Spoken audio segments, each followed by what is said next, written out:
Hello horse racing fans, welcome to another episode of Bourbon and Horses. This episode we're going into the Keeneland card for opening weekend at Keeneland to cap it off for the Bluegrass Stakes, a Kentucky Derby prep race for 100 points for the winner to go to the Kentucky Derby. A great card for Saturday at Keeneland. We're going to kick it off with race 6 going a mile on the turf, the Appalachian Stakes, presented by the Japan Racing Association, a Grade 2 stakes race. The top pick in here is going to be number 4, Plum Ali, 5-2 on the morning line for Christophe Clement and Joel Rosario. The horse is 4-3 lifetime. Last time out, kind of flattened out, kind of throw that race out, but 3 for 3 before that. And it seems to be a horse that's definitely going to improve off of that last time out. Just kind of had a bad break and looks to come back in here and show that it is the real deal. My second pick is going to be number 1, Jouster, for Todd Pletcher and Luis Saez. Probably has the top speed figures coming in here with a career best 98. 3-2, 1 in 2021. Finished second in the Florida Oaks last time out, a Grade 3 stakes race. Was beaten by Domain Expertise, where it posted its 95 speed figure, led the whole way, and then kind of got passed right there at the end. So Jouster is probably going to set the pace in here, and then make all others come and catch it. Third pick is going to be number 2, Spanish Love Affair for Mark Casse and Chris Landeros. Another one that's kind of up there with the top speed figures, career best 97. Horse is 5-2, 1 in 1 lifetime. Finished first last time out in the Cambridge Grade 3 stakes race at Gulfstream Park.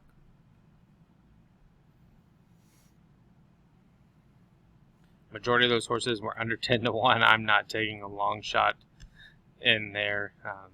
I feel like the prices aren't there to be good payouts. Going into race 7, the Commonwealth Stakes, going seven furlongs to kick off pick 5. Going with top pick in here, Flagstaff for John Sadler and Joel Rosario.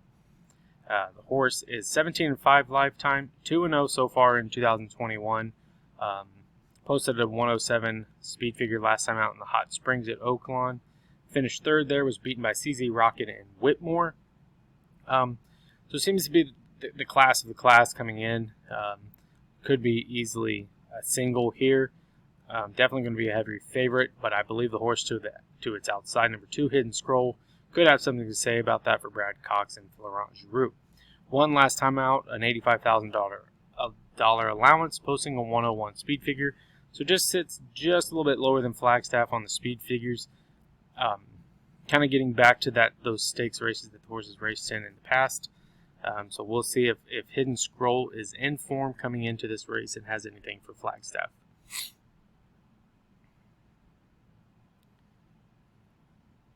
Third pick going to the outside, number 7, Hog Creek Hustle. 9-2 on the morning line for Vicky Foley and Corey Lanieri.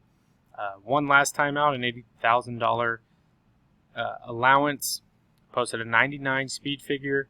Kind of set just off the pace. Kind of made that pass going into the turn and kind of never looked back, and nobody really was able to running down. So easily could run with those. Has the speed to do so, I believe. If it's pressing the pace and then it kind of gets that trip where it can make the pass, watch out for Hog Creek Hustle. Long shot play in here is going to be Mucho for John Ortiz and Javier Castellano. Just a horse that it's kind of hard to put a finger on. Kind of had some bad runnings and then also had some good runnings where it finished first. So it could be a decent price, so I'm just going to throw it in here to use, mainly in a trifecta. But I know it's going to be a very, very long shot. Another one to consider is going to be number 5, Attachment Rain out of Hard Spun for Luis Saez and Del Romans. Finished first last time out in the 62.5 allowance. Has some decent speed figures. Posted a 104 career best last time out. And is 2-1 so far in 2021.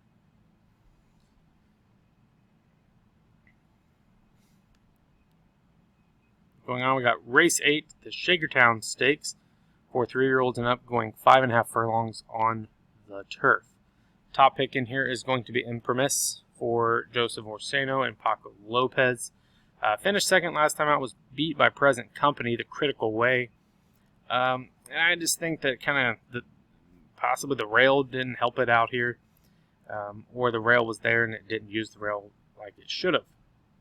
However, a decent 105 speed figure in that race with Antonio Gallardo on it. So getting Paco here, we'll see if that makes any difference.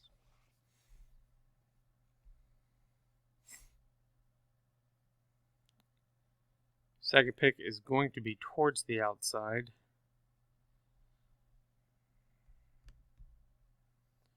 We can get to it. Number 13, Bound for Nowhere with Joel Rosario for Wesley Ward. Ran in the Shakertown Grade 2 last time out at Keeneland back in 2020 in July. Finished third in that race, got beat out by Leinster and Totally Boss, so coming back in here to try to redeem itself. Kind of some decent speed figures, almost the tops of the top in here, with 117 being the career best, 14-6 lifetime. So definitely a horse to consider for Wesley Ward and Joel Rosario, both teaming up here. My third pick is going to be number 7, Kenthaka for Grand Motion and Javier Castellano. Has not raced in 2021, is 14-3 lifetime with a career best 112 speed figure. Ran in the turf sprint 2 times back at Keeneland, so has the Keeneland ground under its belt. Was beat out by Imprimis, however, and seems to be a horse that's going to have to find a lot coming in here. And my long shot is going to be number 9, Just Might. This horse just might be a good price and just might be a horse that could finish in the top 2. Finished first last time out in the Colonial Power Stakes at Fairgrounds. Beat out Extravagant Kid, who I believe just went over in a Dubai and ran one heck of a race there. So kind of interesting to see what Just Might could do coming in here for Colby Hernandez with Michelle Lavelle. So interesting pick here on this possible long shot play.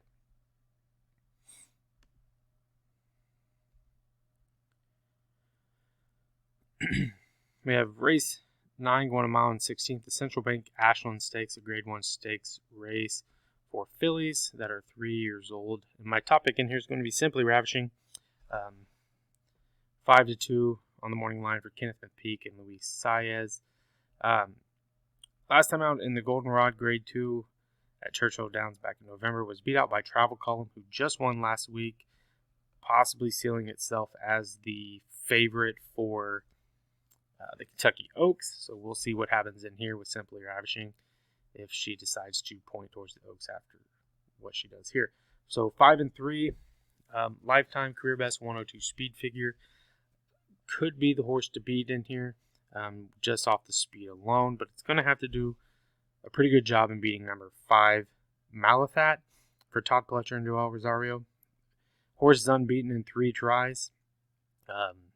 Won the Des Moines and the Tempted Stakes. Passed 2 times at Aqueduct.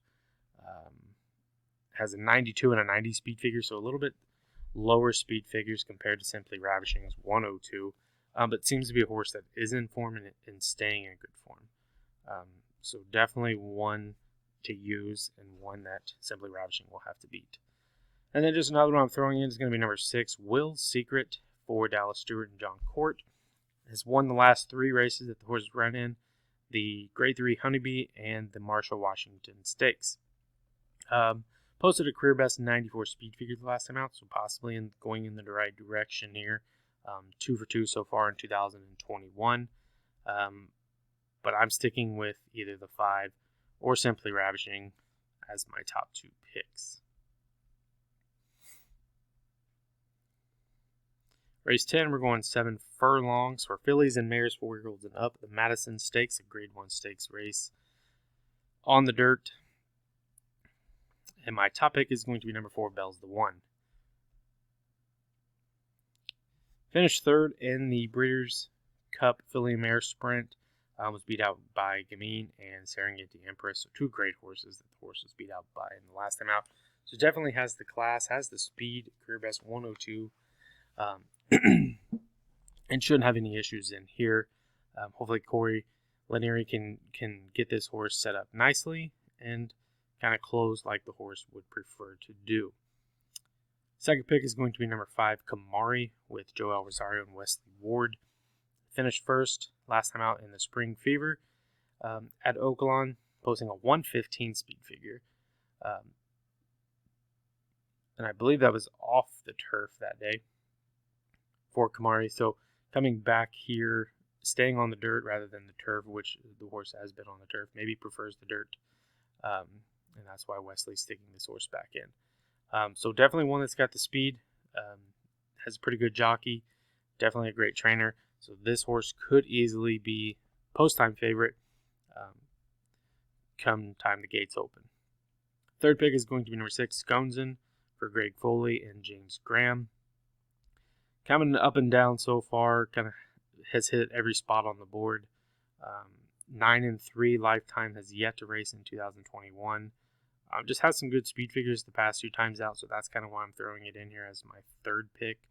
But with that, my long shot is going to be number 3, Monday Call. Has ran with present company, has beaten out Sconzen and has been beaten out by Sconzen. So I'm kind of using it with Brad Cox and Florent Giroux, hoping that the horse can turn the foot and go back to the Audubon Oaks that the horse ran in back in August at Ellis Park, where it won its last race, posted a 107 speed figure.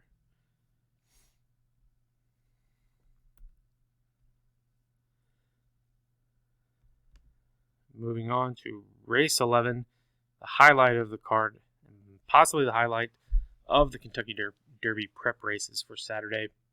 The Toyota Bluegrass Stakes, a grade 2 stakes race going a mile and 1/8 for 3-year-olds. And I say the highlight because it has 3 to 5 favorite Essential Quality for Brad Cox. Horse is undefeated so far, and that's what you look for in a Kentucky Derby horse, is one that's coming in undefeated heading into the Kentucky Derby. A colt out of Tappet, a beautiful gray horse. If you haven't seen this horse yet, go and just do a Google search on Essential Quality and see what this horse looks like. And it looks like it's fitting for Kentucky Derby contention.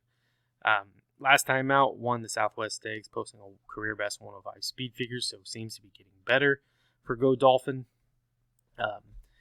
And hopefully the horse can continue on its trend. I like this horse for the Kentucky Derby, along with Concert Tour, who is my top pick. But Essential Quality could easily make that jump to the top pick in our top 10 with a easy win coming in here. My second pick is going to be to the outside, number 9, Keep Me in Mind. Has finished behind Essential Quality and Concert Tour, for that fact, in his past races. So maybe you're going to try something different. That's why I'm using it as my second pick. Maybe it's seen the tail of Essential Quality enough that it tries to figure out a way to get around him. And my third pick is going to be Highly Motivated, a colt out of Into Mischief, which colts out of Into Mischief always seem to run well, so why not use it, for Chad Brown and Javier Castellano. Last time out in the Gotham, the horse was beat out by Weyburn, who is in the other videos that I've talked about. Kind of bobbled at the start, so the horse is definitely going to improve off of that third place finish. So one to think about here, being Highly Motivated at that bad start last time out. Possibly could have won the Gotham if it did not have that bad start. And my long shot pick is going to be number 7, Hush of a Storm, 15-1 on the morning line for William Morey and Santiago Gonzalez. This horse was entered in the Jeff Ruby Stakes at Turfway last weekend and scratched out of it. Kind of interesting because it comes in 2 for 2 so far in 2021 and 4-3 lifetime. Some decent speed figures. 97 was the career best last time out at Turfway on that synthetic turf course, going a mile and a 16th. So it seems to favor that longer distance. Has done better on a mile and the 16th going longer.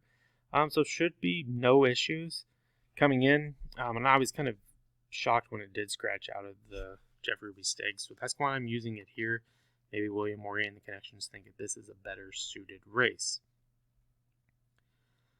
So there's the field for the Bluegrass Stakes and my picks for the Bluegrass Stakes. I believe Essential Quality is the top pick in here easily. Make sure to like and subscribe to Bourbon and Horse Racings on our YouTube channel, Twitter, Instagram, and Facebook. Thanks.